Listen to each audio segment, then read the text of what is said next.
bit extreme. Really nice and compact, really good. It has a high quality feel to it. Hello everyone, Brickosaurus G7 here, and today we're going to be looking at the Bwine M3A1 Gel Ball Blaster. A really cool blaster that I can't wait to get open.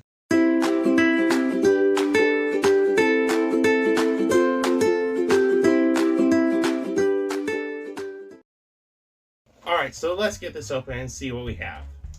Included is a water sensitive target, user's manual, charger, rechargeable battery, 11,000 gel rounds plus some glow in the dark rounds, safety goggles, gel ball container.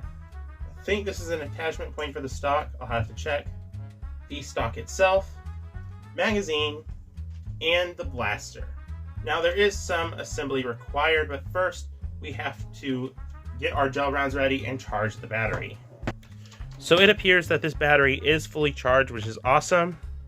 The battery takes typically about 2.5 hours to charge, so not too long at all. To fill up the ammo, you want to take your gel rounds, put them in here, not too many, fill it up with water, and wait about 4 to 3 hours depending on the types of gel rounds it is. It's better to use the brand's gel rounds with the blaster, but you can use others usually. Assembling the blaster is pretty easy. You want to throw in your stock. There's a little button here at the bottom that makes it, you have to push down to be able to put it on. All right. Next, you want to take the battery compartment off here by flicking the switch and pulling the door off, and then you will reveal the battery compartment where you plug in your battery. Then just kind of put it in here. And just like that, you have installed your battery. One thing I really like about this over my previous Bwine blaster was that this one has a really hard battery install. It's really hard to install the battery on this one. Even though this is a great blaster, that was my biggest complaint. The battery was very hard to get in there and fit in there. However, this one's much better. And this is a stock cap for aesthetics, so if you don't want the stock, you just kind of throw it on there and it makes it look kind of nice, I guess. Next, you want to take your magazine. There's a little door in here to put the rounds in. Next, you want to add your magazine to the blaster. Make sure the switch is on. There's also a UV mode for glow-in-the-dark rounds, which I'll show you later. But you have the choice between semi and full auto. We're going to go with semi-auto. You got to shoot it a couple times to get the gel rounds to move in, cycle through the mag. And there we go. And it seems to perform really good. Always wear your safety glasses, guys. These safety glasses are actually pretty good. Also, do not fire this indoors. This is a controlled studio environment. And by controlled, I mean I'm just shooting at my wall. But don't shoot this indoors unless you actually have a purpose for doing it, or if it's a designated area for shooting a blaster, which is what the studio is. But let's go over the ergonomics and structure of the blaster. So this blaster is a very small, much smaller blaster than my previous one. And it's a little short. Also, thanks to Bwine for sending this to me.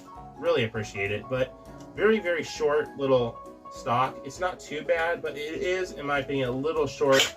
It's not terrible. It's better than a lot of Nerf stocks, but it could be kind of uncomfortable for some people.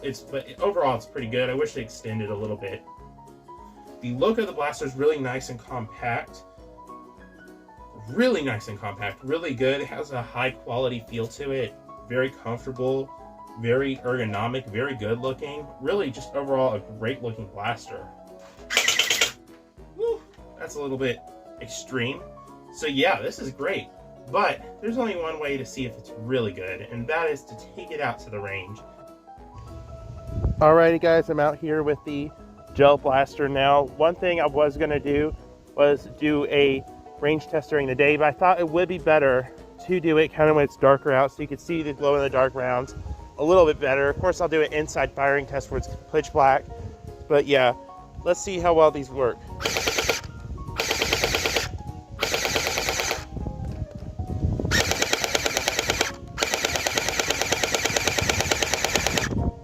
And as you can see, the performance is great. One problem I do have though is every now and then it won't be as consistent. You have to shake it up a little, the mag up a little bit to get the feeding right. I think that's just because I've let the gel rounds in there a little too longer than they should have been in there, because they do shrink over time. and you got to kind of be careful with that. But that could be the problem. It was working fine earlier, but sometimes every now and then, especially if you wait an hour or two, you may need to shake it up, or just keep it in the water and right until you're ready to battle. If there's any left, put them in a sealed container. That should fix the problem. But overall,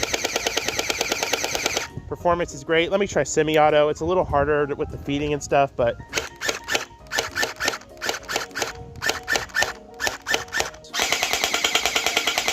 so what are my final thoughts on this epic gel blaster? Like I said, the build is amazing, but there is a few inconsistency issues, and I think that's just because it's a gel blaster. A lot of gel blasters, almost all of them have some inconsistency issues with, like, you know, some skips. But if you use good enough gel balls, you should be good, and if your battery's fully charged, you should be good. The price for this is a little bit steep in my opinion. It's like I think it's $80 or $90. I mean, it's definitely worth it. Compared to other gel blasters, it's about the same. It's really good. I like the quality and the build. It's definitely a better price than this, which was $150. Now, I will say this has a lot of great qualities to it, and it's been a very reliable blaster for me. I've used it a lot. I think this is still better. However, the battery situation on this I do not like, because it's really hard to get the battery in there. But once you get it in there, it's great. I feel like this blaster is a little bit better, but for the price, I don't know. It's hard. I feel like this could have been cheaper, but these are both great blasters from the same company. I'm going to give it an 8 out of 10, mainly because it is a pretty standard gel blaster, but it looks amazing. I wish it went with the extra mag or something. I think that would have made it a lot more worth it. But yeah, I'm going to give it an 8 out of 10. I think that's a perfect rating for it. It has everything you could want, and actually more. It has a lot of great features with the glow in the dark, and it does go with some good stuff.